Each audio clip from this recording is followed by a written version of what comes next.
quienes como jefes de la industria petrolera, desde su presidente para abajo, gerentes fundamentales, estaban metidos en un drama de corrupción, desorden, grupalismos económicos y conspiración. Y llevaron por lo que pudiera yo decirte, las sin razones más inauditas, a una reducción importante de 1 millón de barriles de petróleo. Ya lo estamos recuperando.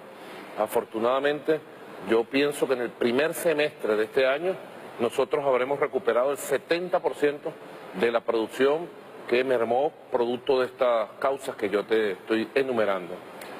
Presidente, Cuba es una nación hermana de Venezuela. Es revolucionaria,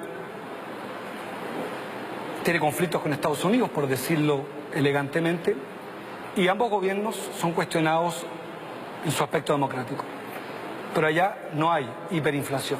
¿Por qué en Venezuela hay hiperinflación y no en Cuba?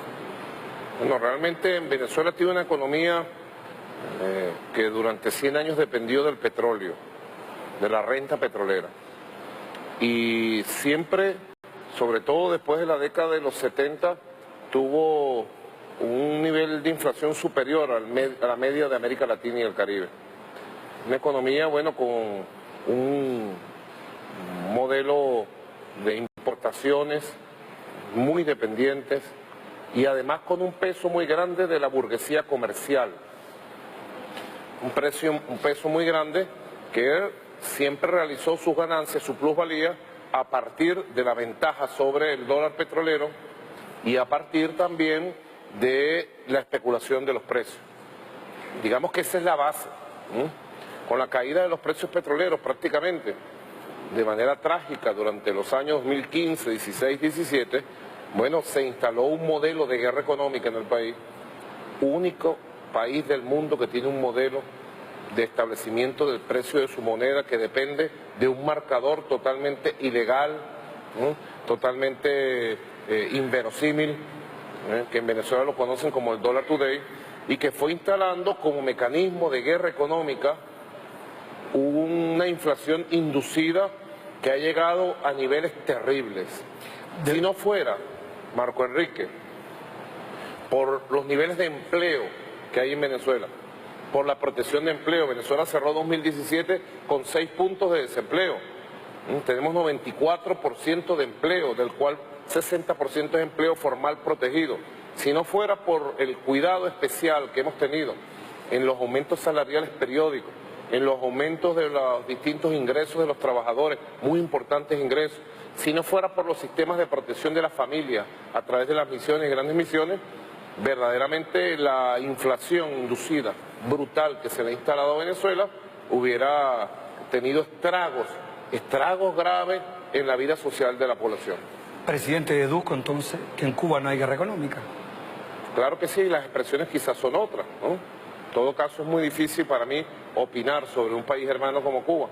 Sin lugar a dudas, tiene una guerra económica internacional con la persecución comercial, financiera, con el bloqueo internacional, ahora con las medidas extras que le ha impuesto la administración Trump para evitar el crecimiento del intercambio de turistas, de intercambio cultural, de intercambio económico, financiero, comercial. Sin lugar a dudas, Cuba tiene 6 décadas de una guerra terrible de los sectores poderosos de los Estados Unidos para evitar que su economía verdaderamente surja con la potencialidad que tiene. Ahora, es muy difícil opinar sobre la situación de un país hermano. Lo que sí te puedo opinar con mucha firmeza, que en Venezuela nos han aplicado varias fórmulas en el modelo de guerra económica y la última ha sido la fórmula de tratar de apoyarse en las debilidades del ingreso petrolero, del petrodólar, para generar una inflación inducida que afortunadamente tiene la corresponsabilidad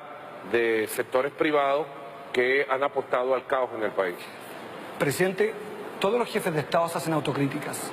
Usted ha sido protagonista los últimos 19, 20 años de este proceso. Me dice primero, mire, ha habido corrupción de estrechos colaboradores suyos. Me dice además que Venezuela es víctima de la hiperdependencia del petróleo. Usted es jefe de Estado, hoy con plenos poderes. ¿Nada dependió de usted? ¿Ninguna autocrítica de lo que está pasando hoy día? Yo creo que la autocrítica principal que tenemos que hacer está en cuanto a la capacidad para instalar un nuevo modelo económico, en la capacidad para la gestión económica desde una nueva visión nacional, desde una visión social, desde una nueva visión de desarrollo de la diversidad de la economía del país. Es la autocrítica principal y creo que es el esfuerzo principal. Si algo es la revolución bolivariana, es para hablar en público y decir sus verdades, no tapar nunca nada.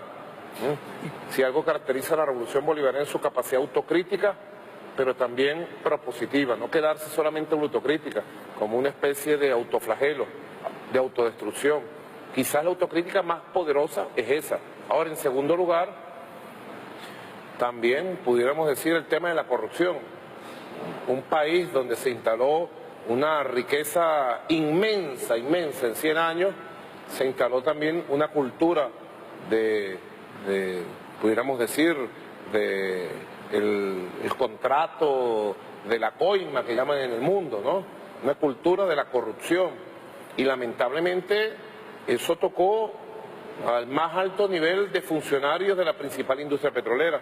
Ahora, pudiéramos decir, para hacer equilibrio a la autocrítica, que afortunadamente con la llegada del Poder Constituyente, de la Asamblea Nacional Constituyente, ha empezado a haber una persecución verdaderamente estricta en lo judicial a todos los fenómenos de la corrupción.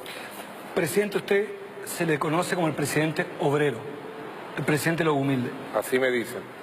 Lo quiero conectar con la realidad de Venezuela hoy. ¿Cuál es el precio del kilo harina de pan? Si te digo cuál es el precio al cual yo le llevo la caja de CLAP, el mercado, a 6 millones de familias, bueno, te quedas sorprendido. En este momento, con la campaña de inflación inducida, tú te puedes conseguir cualquiera uno de esos productos a cualquier precio en cualquier lugar del país. Afortunadamente tenemos programas de protección como las CLAP, donde 6 millones de familias cada 21 días aproximadamente reciben su mercado a un precio justo por parte de las organizaciones populares, los comités locales de abastecimiento y producción. El precio, presidente, es 90.000 en bachaqueo y 50.000 bolívares el precio del gobierno. Eso puede variar inclusive más que eso, por eso te digo, si tú te vas a algún mercado o alguna calle, algún bulevar, el fenómeno del bachaqueo, de la economía criminal se ha instalado. Es uno de los grandes retos que tenemos, la regularización de la economía productiva, la regularización de las cadenas de producción, de distribución, de comercialización y controlar la perturbación grave, pero muy grave perturbación que tienen los sistemas de precios en el modelo de guerra económica que nos han instalado en el país, que yo te digo, ni a Salvador Allende, tú eres chileno, Marco Enrique, ni a Salvador Allende le instalaron un sistema de sabotaje económico, de perturbación de los niveles que nos han instalado a nosotros. Afortunadamente hay una revolución que protege el empleo, que protege el ingreso, que protege la familia, que son como la compensación necesaria para poder afrontar esa situación tan grave que tú describes. No tengo duda de que Venezuela es azotada por una guerra económica de parte de Estados Unidos, pero la realidad de los venezolanos es compleja. A mí me tocó grabar una farmacia donde una mujer no obtuvo remedios para hipertensión. Le propongo que usted le dirija un mensaje a su pueblo. ¿Qué se hace cuando no se tiene acceso a los remedios hoy? Usted es presidente hoy. Eso lo hemos venido nosotros paliando, déjame decirte. Efectivamente, la guerra económica alcanzó a atacar dos elementos clave. Los alimentos, y con eso creamos los CLAP, y hemos creado un conjunto de programas productivos junto a los CLAP, y también el acceso a los medicamentos. Ahora, se tiene que saber en el mundo, Marco Enrique, que nosotros tenemos 20.000 médicos integrales comunitarios en las comunidades del país y tenemos cobertura del 100% de la medicina familiar, preventiva, primaria, en comunidades y barrios a lo largo y ancho del país. Y que esa familia que tú me dices y que me va a escuchar seguramente, esta entrevista internacional, recibe en su casa la visita de un médico. Miles de hogares visitamos todos los días. Millones de atenciones se hacen todos los meses por este sistema llamado en Venezuela de barrio adentro, creado junto a la Revolución Cubana. Nosotros hemos graduado ya más de 30.000 médicos integrales comunitarios. Y ese médico te atiende la salud primaria, la salud preventiva.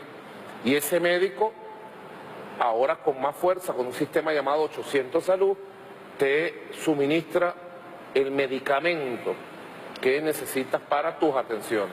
Hemos venido avanzando. Si Venezuela no tuviera este sistema de salud primaria, que llega a todas las comunidades, el 100% de las comunidades, a unas mejor, a otras de otra manera, no lo tuviéramos, efectivamente, esta guerra contra los medicamentos, la persecución mundial que nos tienen contra los barcos que traen medicamentos a Venezuela para que no lleguen a Venezuela, para que no sean embarcados hacia Venezuela, hubiera afectado severamente. Pero yo te aseguro que el hombre, la mujer, el ciudadano venezolano tiene atención de salud gratuita y mejor atención y acceso a medicamentos que el trabajador chileno, que el trabajador colombiano, que el trabajador mexicano, que están huérfanos en Colombia, en México, en Chile, en Perú. ¿Qué medicina social hay? ¿Qué medicina primaria hay? Ninguna.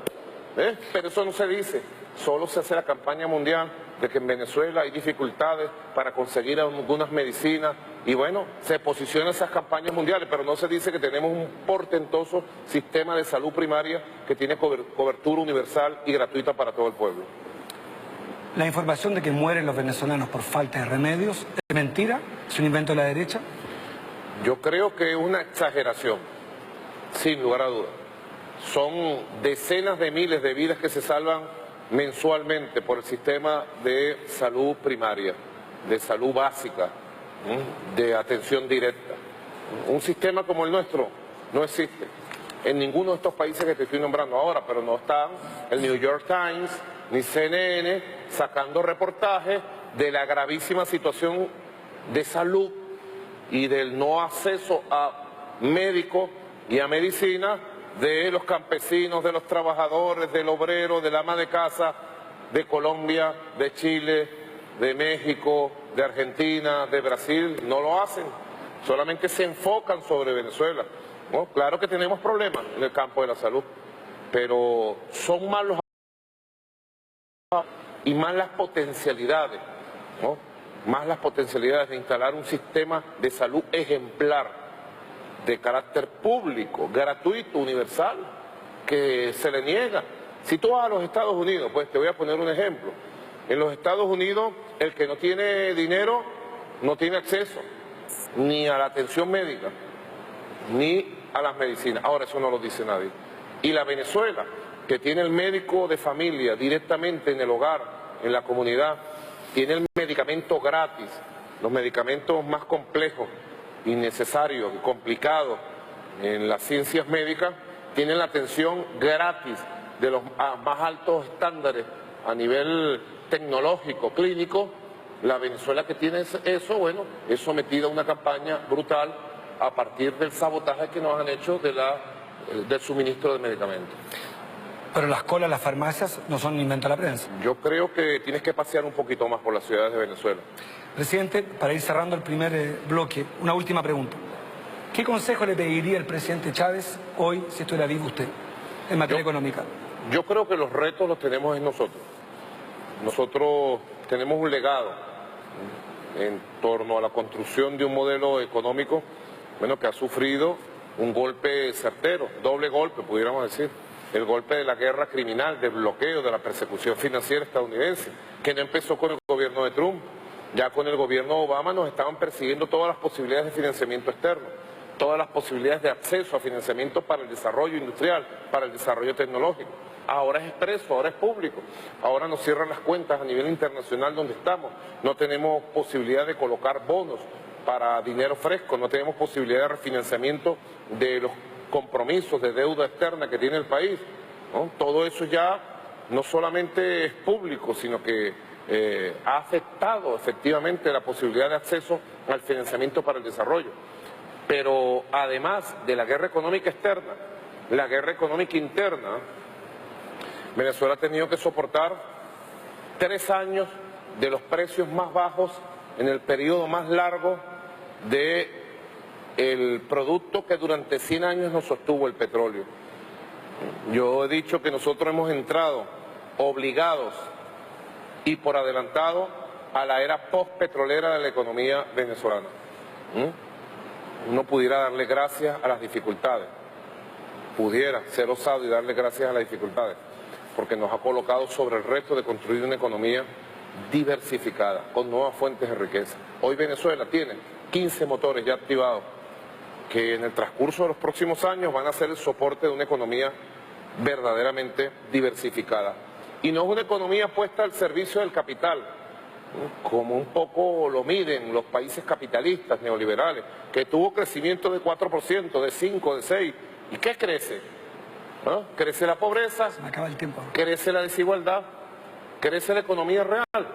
Venezuela va al camino del crecimiento de una nueva economía diversificada con 15 motores nuevos, puesta al servicio del ser humano, que es lo más importante. Presidente, me queda un minuto, le pido una respuesta corta. De 1 a 20 son las notas escolares en Venezuela.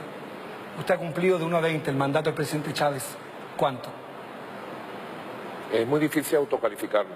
En todo caso, el 22 de abril hay elecciones presidenciales y creo que el pueblo me da una calificación importante por la honestidad, por el coraje, la valentía y la perseverancia en el cumplimiento del legado del comandante Chávez, que he tenido acompañado de un pueblo que ahí está, de pie, victorioso. Gracias, ya volvemos en un minuto más.